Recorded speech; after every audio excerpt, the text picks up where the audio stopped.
Namaste, Jai Hind, and welcome to this edition of The Right Stand. I'm Anand Narasimhan coming to you live from the CNN News 18 Federal Bank Prime Time Studios. First up, ladies and gentlemen, big decisions taken by the Cabinet have ratified 5 major decisions. Most importantly, the increase in the minimum support price has been agreed upon on more than 14 Kharif crops, and over an allocation of more than 2 lakh crore rupees has been approved. And the outlay of also 76,200 crore for the Vadhavan port near Dahanu in Maharashtra has also been given the nod. The port would generate jobs for more than 10 lakh individuals. That's the estimation. The outlay for the airport in Varanasi at a cost of about 2,869.65 crore have also been approved, along with certain approvals for wind energy and channelizing wind energy, and also trying to fill up the viability gap. So many decisions that have been taken. The MSP, the biggest one, the nod for the port and the airport, follow at 2 and 3. Meanwhile, Prime Minister Narendra Modi earlier in the day inaugurated the new campus for the Nalanda University, an international university close to the site of the ancient ruins of Nalanda in Rajgir in Bihar. Now, asserting that Nalanda is a symbol of Bharat's academic heritage and vibrant cultural exchange, PM Modi said Nalanda is the proclamation of this truth, that books may burn in the flames of fire, but the flames of fire cannot destroy knowledge. Nalanda is an identity, respect and pride, said the Prime Minister. The PM is also likely to visit Jammu and Kashmir on the 20th and 21st of June and will lead the International Yoga Day celebrations. He will also lay the foundation stone and inaugurate 84 major developmental projects valued at more than 1,500 crore in Jammu and Kashmir. The PM will also lead the 10th International Yoga Day celebrations in Srinagar on the 21st early morning. About 84% of India Inc. has expressed strong support for the GST implementation and has called for progressive steps to take the regime to an entirely new level. A Deloitte India survey has stated that companies have reported that their confidence in the reform has significantly increased from 59% in 2022 to 84% in 2024. On the 4th of June, the election day outcome, few analysts had predicted 10 to 20% correction in the stock market as the Prime Minister-led BJP fell short of a clear majority in the Lok Sabha elections. But with the NDA forming government and no issues with the allies for the third term with ease and key ministry portfolios remaining largely unchanged, the BSE benchmark Sensex has rallied nearly 5,800 points post the 4th of June sell-off. The stock market in total has added over 39 lakh crore to market cap during this period, ladies and gentlemen. Now let's move on to the big story that we are bringing to you here, and it's a CNN News 18 exclusive that we'll start with, and this is focusing around Jammu and Kashmir. Ahead of the Prime Minister's visit, there is a tight security grid that's been put in place, and the Home Minister who was there on ground, the big message to the entire security apparatus there is, go all out against terror. Cut no corners, leave no gaps, but go ahead, because we need to unearth this plan where they are now trying to bring Jammu into the ambit of terror altogether, ladies and gentlemen. So the idea to counter this entire terror strategy and neutralize, earlier in the day, 2 terrorists neutralized in North Kashmir Sopore area, 1 police personnel also injured in an encounter in Baramulla's Sopore area, and also an overground worker from Rajouri who's been detained for providing logistical support to terrorists to carry out the strike in Reasi. Now we are turning our attention to that big news break on the right stand. It's a continuation of our exclusive inputs that we've brought to you right after the Reasi terror strike, and on June 4th, the day when the new government was sworn in. We showed you how terror groups are actually changing the theatre of action, or shifting the theatre of action from the entire Kashmir Valley, South Kashmir, North Kashmir, and moving towards the Jammu region. And to ease, perhaps move away with multiple aspects, because the security grid is so tight. So activate this region. Also try and somewhere force redeployment of troops from the LAC to ease the stranglehold there, and so that the CCP could make their inroads. We showed you how this entire nexus is happening. Perhaps is it Beijing that's bankrolling this entire effort via security funds release to protect their CPEC regions? That is something we have shared with you. But now we also got you the truth that how they were wanting to create target Hindu groups very clearly in Jammu, create distress amongst the Hindus there, perhaps force them out or create certain levels of divide on ground, but more importantly, create a big karnama ahead of the Prime Minister's visit and also as soon as the government has been formed here. Hindu-dominated regions now becoming target of Pak proxies. Now, last week we showed you how terrorists were actually using the Pir Panjal ranges to target the Hindu-dominated regions. In this edition, we show you and in detail how the terrorists are actually using the topography of the region to their advantage. Security forces will have to relook deployment or on terms of also tackling these new terror hotbeds in Jammu. Let's try and understand this via a map and try and say how are these forces, thus the forces now looking at a new challenge.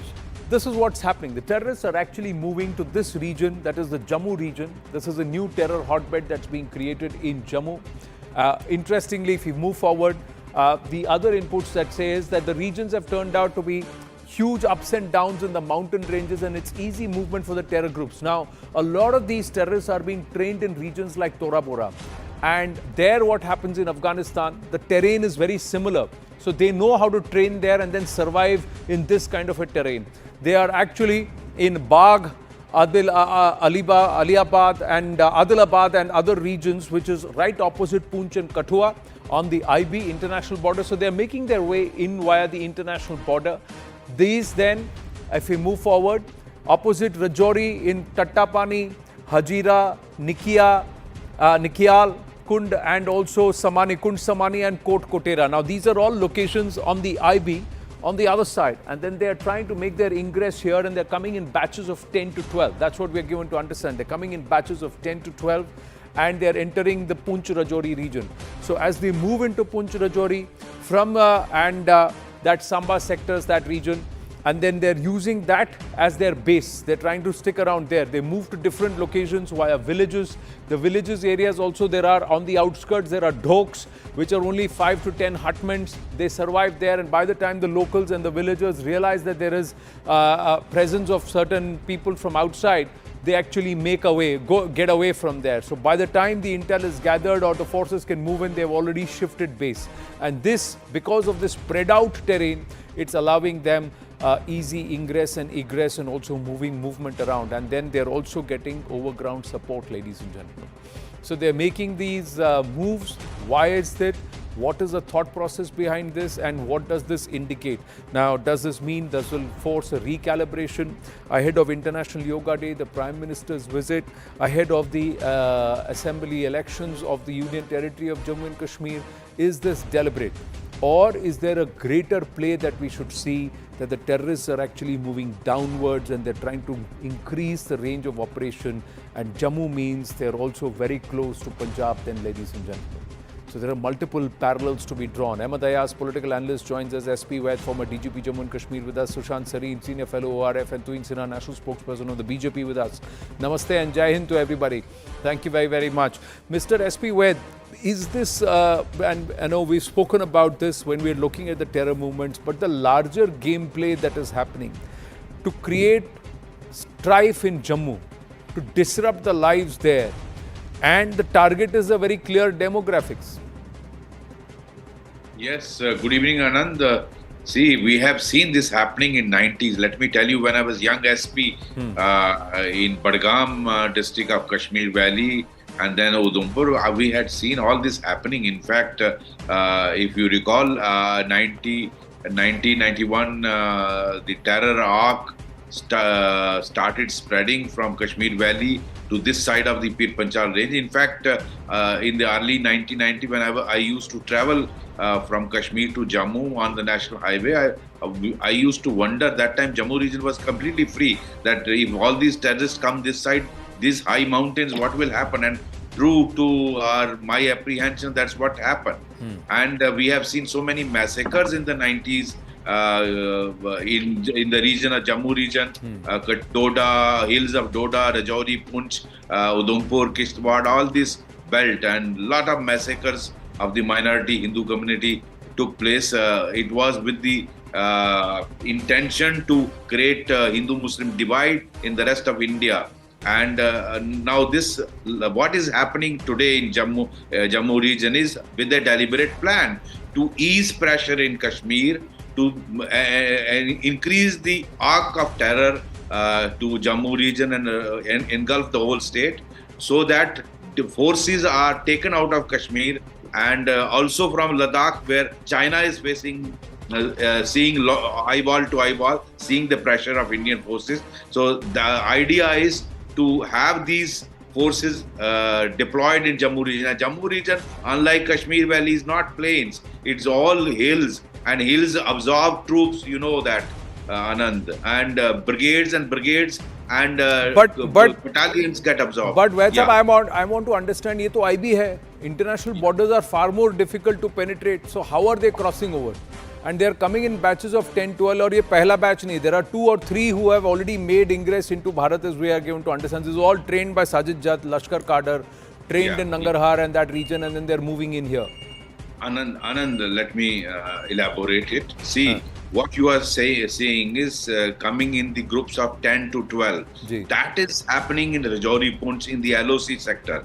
As far as IB is concerned, you saw that day group of 2 terrorists which came to Kathua, and all 2 got eliminated. Another group which I had mentioned in my previous exchange with you, that had managed to cross from the IB and gone towards Doda, which had actually encountered at 2 places. Correct. Now that group, I am told, is 6 to 7 group strength. That had also managed to cross from IB sector. So probably either IB or Punjab sector. So they are using tunnels. They are using even cutting the fans and managing the. So tunnels have been detected a number of times in the IB sector. So this is possible that the smaller groups do manage to cross from the IB sector, but larger groups are what you are seeing in Rajouri Poonch. They are trying to in fact completely disturb the Jammu region, and that is what we need to be worried about. Particularly, my concern is Rajouri Poonch. Doda, I am still confident we had handled all this region. Earlier also I had mentioned to Anand mentioned to you that by 2006-7 we had eliminated the whole terrorism in Jammu region, and Jammu region was almost incident free. I was IG Jammu from 2004 to 8. I know it. How things moved, and completely Jammu region was free of terrorism. But Rajouri Poonch is my concern, and the army need to ensure that no more infiltration takes place. That has to be ensured, and same applies to BSF in IB sector. Correct. And those who Because have managed, they are the first line of defense with respect to international border and the LOC, the army and the those BSF. who have managed to come, they need to be. We need to go after them with full vigor. Here the concerns, Mr. Vaid, and I'm bringing in Tuhin Sinha there before going to Sushant Sareen and Ahmed Ayaz. The concern is that there is still, beg your pardon, there's still overground support. There is still, these people don't know the lay of the land, but they are getting local support. They are being handed cash, they are being shown directions, and they are also being taken to people who will give them shelter. In some places they are forcing themselves, other places they know where to stay. And this is all happening in the Jammu region. That's true. This is a concern. Just bringing in Tuhin Sinha, Mr. Vaid. Yes, Tuhin Sinha. Well, Namaste, Anand. There is no doubt that hybrid terror is a concern not just in Jammu and Kashmir, but in other parts of the world also. And I think I'm sure the local administration is working closely to identify the vulnerable pockets which have been involved in the Reasi attack. In fact, one overground worker has been arrested. The 2 terrorists have been neutralized.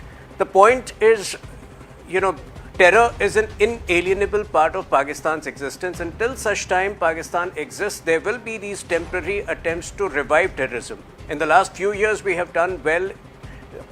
Post the abrogation of Article 370, the terror incidents and casualties have gone down by 80%. But yes, the fact that they are finding new geographical terrain, while it may infer on the one hand that terrorism has reached its saturation in Kashmir. There is very little scope for Pakistan to perpetrate terror in Kashmir anymore. Fact that they are getting into new geographical terrain is a cause of concern, and the government would address it with an iron hand the way it addressed it in Kashmir. Now, you would appreciate this, that they are sending batches of 10s and 12s. Let's say that there are 30 of them. To nab this 30, at least 3,000 need to be deployed at our end, because that is the nature of the terrain and that's the nature of the beast. The prey, the predator is only one, and these people are going to be in smaller groups and they are going to roam around because we don't know what their plan is. They know what they want to do. That's the reality of the thing, and that's the challenge for the forces. The larger question is, why are these camps allowed to continue to be, infest with pests like this, that they are forced to thrust them? You would also appreciate that there is pressure on the Pakistani establishment to do something with this entire idle lot, this entire batch processing that they are continuously processing of jihadis. Now with Taliban in Afghanistan, they have no other option but to turn eastward. And we should have known as a nation. What are we doing to preempt these kind of strikes and preempt these kind of infiltrations? Why is it that there is nothing more beyond Balakot that's been done? Well, these are issues which I'm sure, the highest levels of decision makers in the government are abreast with. The point is, if you look at nowhere across the world can you establish zero terror attacks, because all it takes is, while security forces work around the year to ensure that terror attack does not take place, all that the terrorists need to do is succeed once. But the point is, like I mentioned, if you go by pure data, we have done well in addressing the problem of terrorism, and these bouts, while they sporadically erupt from time to time, they are equally crushed with a lot of ferocity, which will be done once again. No, but you also appreciate this, and see there are questions that are coming through right now. The fact is, what is the government going to do? Are we going to continue to wait for them to come and create a new theatre of turmoil Anand, and terror while they try and make their way back and reactivate Kashmir? And how are we tackling this OGW menace, this issue? We tackled it effectively in the Kashmir Valley. One of the important decisions that we took some time back, a few years ago, was not to ensure any of these ostentatious displays of support for slain terrorists and, the marches, the procession marches that used to take place at their cremation. And, that was one of the reasons why, the overground support in Kashmir came down. Now, like I said, Jammu was... We hadn't probably anticipated, that newer regions of Jammu would be on the radar of Pakistan immediately. And I think over a period of time, in the weeks to come, Prime Minister Modi attaches utmost significance to Kashmir. That is the reason he is in Kashmir for the next 2 days. Within less than 12 to 14 months, Sushant Sareen, of the abrogation of Article 370, drone drops had started not just in Punjab, but it also happened in Jammu.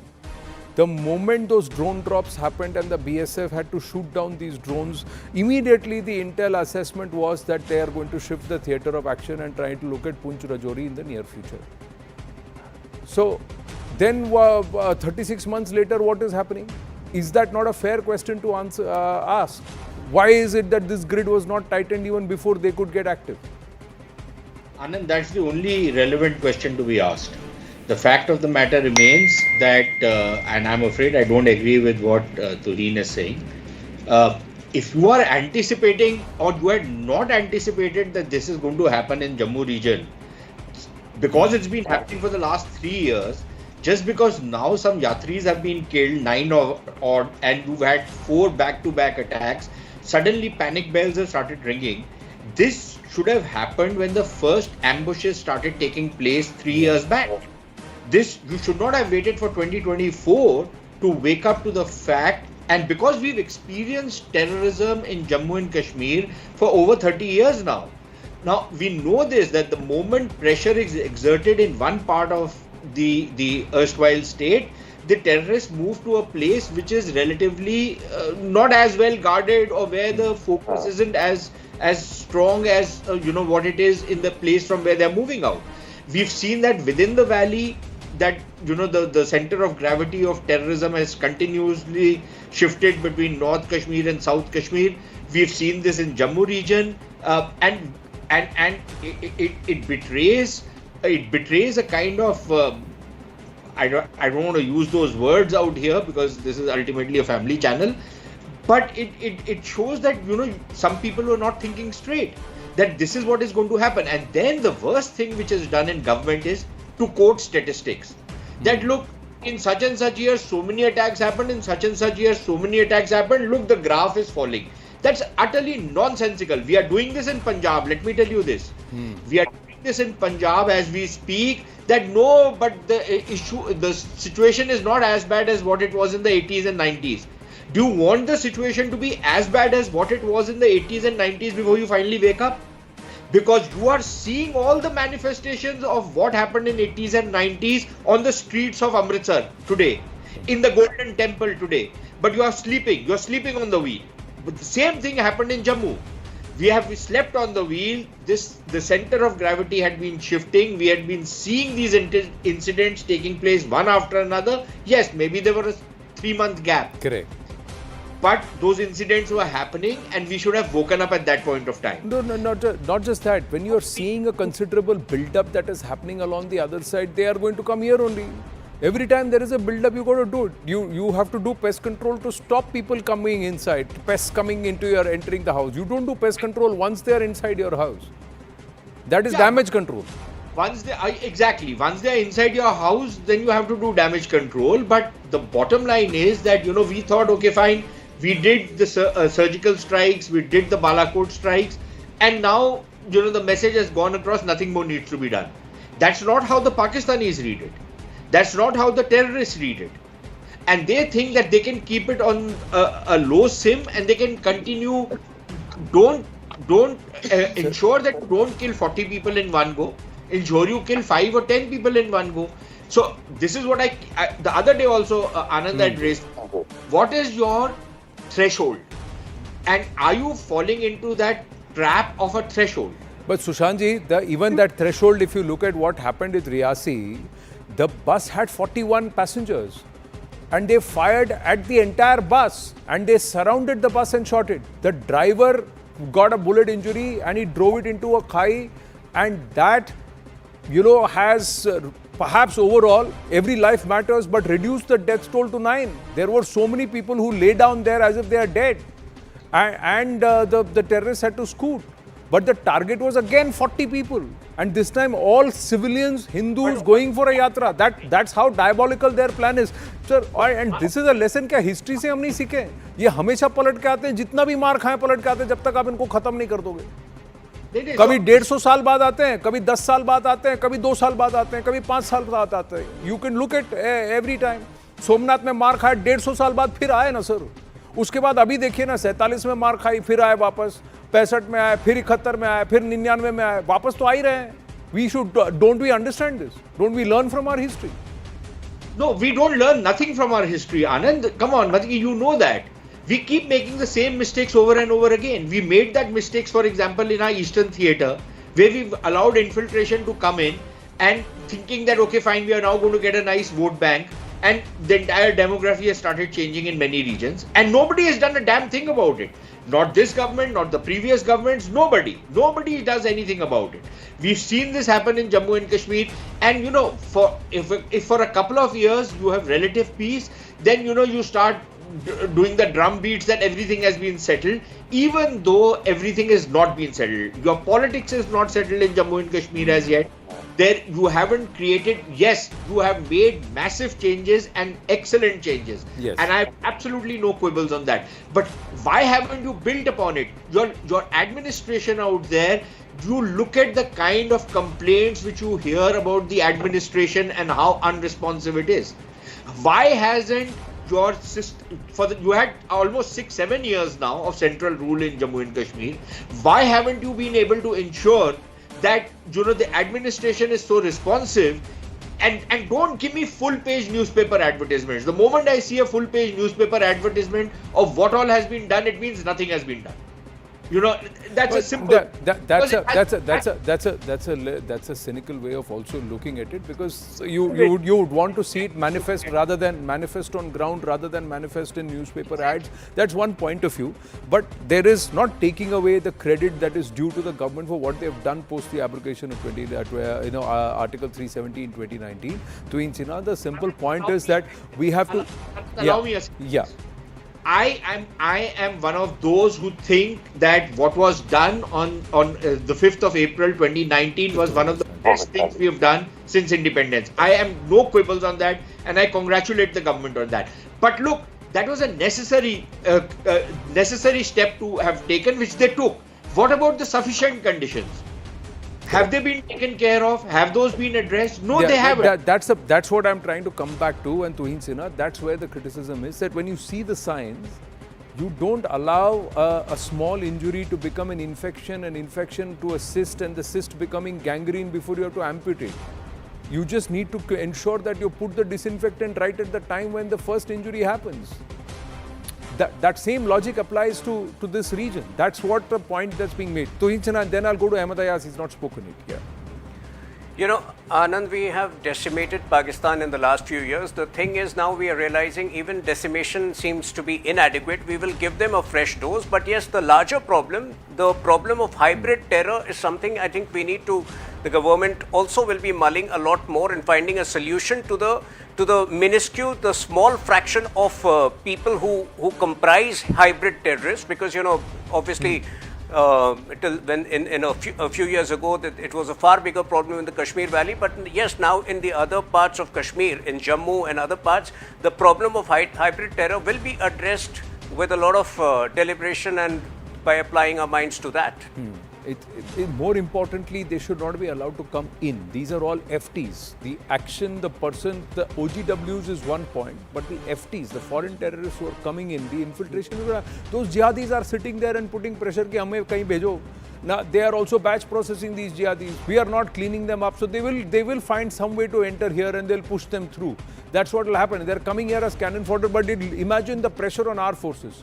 Para, military, police, across the board. And that's something we don't need. It's just a plain point. Yes, Ahmed Ayaz, who are these OGWs? And why are they still operating in Jammu and Kashmir? They don't see the reality manifest in 4 or 5 years, and they want a situation like in POK today?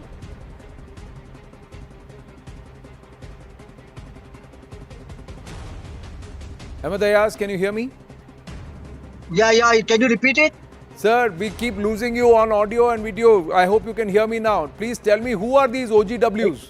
Don't they see the difference between what is happening in Hindustan and what is happening in Pakistan occupied Kashmir? Don't they see? They want that kind of a life? You have to see OWGs in isolation. You have to see in totality. You see, when you mean to combat, this terrorism, and then everything has to be kept in mind, and who is doing what and where from it starts. But the question is, to me, there looks to be two bad things happening. One, that the government having claimed that the situation has normalized in Kashmir, what has, as a result of that, you see, people have started relaxing and moving very freely and getting into the, even tourist places and tourist, locations and spots, and then the tourism has increased. So that being a thing, you see, still there's a danger. We have taken it as a complete, when the government says that, claims that situation is normal, and we have taken it as a, in a very, very clarity. And then we start moving around, and when the situation is not still good.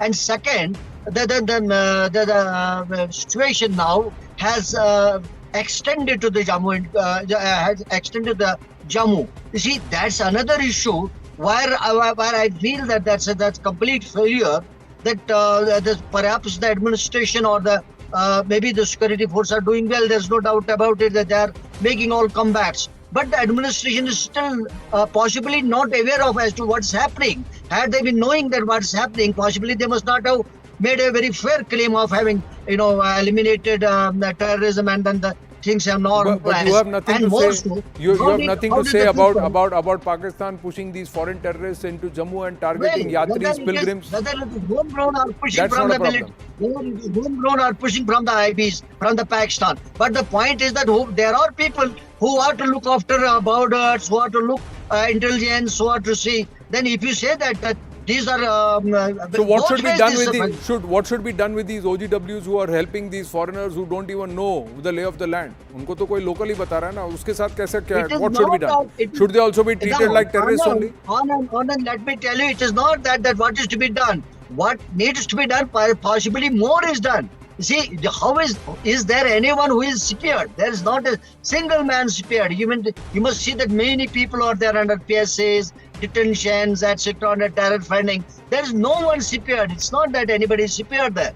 But still, people may be living in the jungles. You don't know. People in Toda, in Reasi, in other such areas. You don't know. They may not be living in houses, or maybe it's very limitedly. They must So be living in certain houses. time the people of But Jammu and most of them Kashmir living who have in been the providing jungles. very valuable human aid provide some more human aid, and people of Jammu just wake up to this reality that threat lurks around them and they are now being targeted, and pull up the administration where it's lax, pull up the authorities where it's lax, but more importantly keep your eyes open to see and spot out those who are traitors within, who live amongst us, and then they are working as hybrid terrorists and batting for the enemy who's wanting to bleed Bharat with 1,000 cuts. I thank all our guests. Thank you very, very much. Sushant Sareem ji, please stay on with us.